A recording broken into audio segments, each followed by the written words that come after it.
কলকাতায় 100 ফুটের ঠাকুর হচ্ছে, তাই রানাঘাটে তার থেকে বড় প্রতিমা পুজো হলে ওনারটা ছোট হয়ে যাবে। সেই কারণেই রানাঘাটের 112 ফুটের দুর্গা প্রতিমার অনুমতি দেননি মাননীয়া। নদিয়ার রানাঘাটের কামালপুকুর এলাকার দুর্গা প্রতিমা এখন খবরের শিরোনামে। তাদের তৈরি এই দুর্গা প্রতিমাই হতো বিশ্বের সব থেকে বড় দুর্গা, কিন্তু প্রশাসনিক জাতাকলে পড়ে তা আর হলো না। এই দুর্গা প্রতিমা পুজো হলে সাধারণ মানুষের ভিড় সামলাতে নাজেহাল হতে হবে প্রশাসনকে। সেই জন্য নিজেদের ব্যর্থতা প্রকাশ্যে যাতে না আসে, তাই এই পুজোর অনুমতিই দেননি স্বয়ং মুখ্যমন্ত্রী। বাধ্য হয়ে পুজো কমিটির সদস্যদের যেতে হয়েছে হাইকোর্টে, কিন্তু কলকাতা হাইকোর্ট থেকে বল ঠেলে দেওয়া হয়েছে জেলার প্রশাসনিক প্রধানের দিকে। জানানো হয়েছে আরও একবার ডিএম যেন এই পুজোর ব্যাপারটি ভেবে দেখেন, কিন্তু যদি ডিএম অনুমতি না দেন তবে সেখানে হস্তক্ষেপ করবেন না কোর্ট। এরপরে আশা ক্ষীণ হয় পুজো উদ্যোক্তাদের। আজ সেই পুজো কমিটির কাছে যান রানাঘাটের সাংসদ জগন্নাথ সরকার।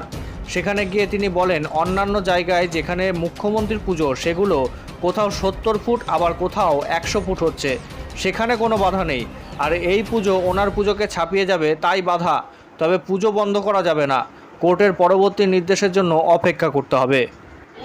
কামালপুরে 100 ফুটের যে দুর্গা পুজো, সেই উপলক্ষে পূজা কমিটি পুজো করার পারমিশন নিয়ে তারা যখন ঠাকুর বানাচ্ছিল, সেই ঠাকুর বানানোর কাজ প্রায় সম্পন্ন জায়গায় চলে এসছে। সেই সময় বিশ্বকর্মা পুজোর পরের দিন এই থানার পুলিশ মহল ঠাকুর তৈরিতে বাধা দান করে। তারপর তারা আদালতে যায়, আদালত ডিএমকে বিচার করতে পারে। এখানকার ডিএম মানে সব জানছেন তো, চটি চাটা ডিএম। তাই সেই ডিএমও দেখা যাচ্ছে জনগণের আবেগ, হাজার হাজার বিঘা জমি ক্ষতিগ্রস্ত করে তারা যে এত বড় আনন্দ উৎসবে মেতেছে, যেহেতু ওপরে কর্তার নির্দেশ অমান্য করে করা যাবে না, কারণ ওখানে কল্যাণীতে একটা 75 ফুটে হচ্ছে, কলকাতায় 100 ফুটে হচ্ছে, তাহলে দিদির পুজোটা ছোট হয়ে যাবে, এটা অন্য দাদা বড় পুজো করবে, এটা চায় না। সেই কারণে এরা অবৈধভাবে পুজো ঠাকুর বানানো বাধা দিয়েছে। হাইকোর্টে বিচার চলছে। আমি আজকে এখানে বিস্তারিত শুনে জানলাম যে হাইকোর্ট মৌখিক হলেও 2 দিনের জন্য অফ রাখতে বলেছে।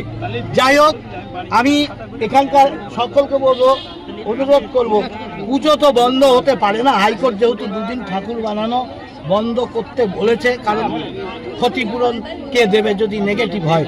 এইটা আমি প্রশাসনকে বলবো, আনন্দ উৎসবে বাধা দেবেন না। পুজো আনন্দের জায়গা, তাদের আনন্দ উৎসবে তারা মাতোয়ারা হোক। আর সেই আবেদনে সাড়া দিই, যেহেতু রাস্তা আছে, চওড়া রাস্তা, গাড়ি আপ ডাউন আরামসে করতে পারবে। আর হালকা প্রতিমা, এখানে অ্যাক্সিডেন্টেরও কিছু নেই, মাটিরও নয় যে বৃষ্টিতে ধুয়ে চলে গায়ে পড়ে যাবে, অসুবিধা তৈরি হবে, পরিবেশ নষ্টেরও কিছু নেই।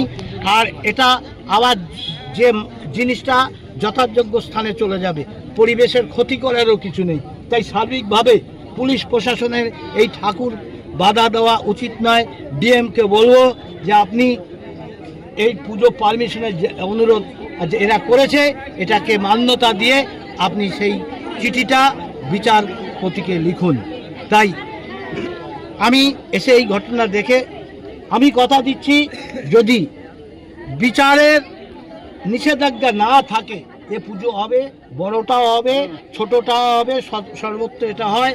এটা আমার লোকসভার কেন্দ্রের মধ্যেই আমি সাংসদ হিসাবে বলছি, আমি দাঁড়িয়ে থেকে পুজো ঠাকুর তৈরির ব্যবস্থা করব। স্যার, আজকে থেকে কি ঠাকুর তৈরি হবে? আজকে 2 দিনের জন্য।